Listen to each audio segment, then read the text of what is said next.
We previously looked at the difference between the words nation, country, and state. So, because this is a civics and government class, we're really going to focus on the word state, which relates to like the political organization of an area. So, really, there are four characteristics of every political state. So, to be considered a political state, by like definition, there are four characteristics you have to have. The first is you have to have a government, right? You can't have politics without a government. So there has to be an organized system of rules within the area, like rules, regulations, policies, procedures, like laws, right? So you can't be a political state if you don't have government. You also have to have population. There's no point of having a government if you don't have people. So there have to be people to be governed. So again, to be a political state, you have to have government and you have to have people. The third characteristic is you have to have territory. So there has to be defined borders within the area. Again, the three characteristics now are you got to have government, you got to have people, and there have to be like defined borders of your area to be able to classify as a political state. And then the last one is probably the most important. The area has to possess sovereignty. This is when the government of the area has like pretty much absolute authority and final decision making power over its population.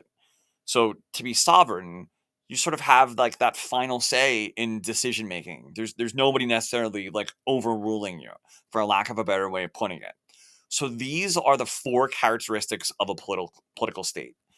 So real quick, just based on what we just reviewed, which of these three can be correctly characterized as a political state and why? Right. So it's not Abington, despite the fact that Abington Township has a government, it has people, and it has borders. And Pennsylvania, it's not a true political state either. It does have the first three criteria. It does have a government, it does have people, and it does have borders. But the truest political state on here is the actual United States of America. So I know we use like the word state to describe Pennsylvania, but by the truest definition, it's not a state politically as we just described it, because it doesn't possess the last one, sovereignty, nor does Abington. So if you take a look, right, in our system of government, it's the one national government on top, 50 state governments, and then like a ton of like local governments, like the Abingtons of the world. And you'll notice that like local government's on the bottom and national government's on the top, right? Local government can't do anything that goes against state government policies or national government policies. So like local government, like Abington's not sovereign.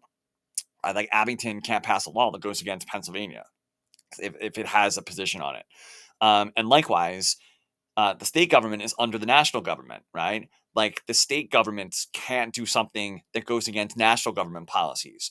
So like state governments don't really have final say, but it's the national government that's at the top of the pyramid.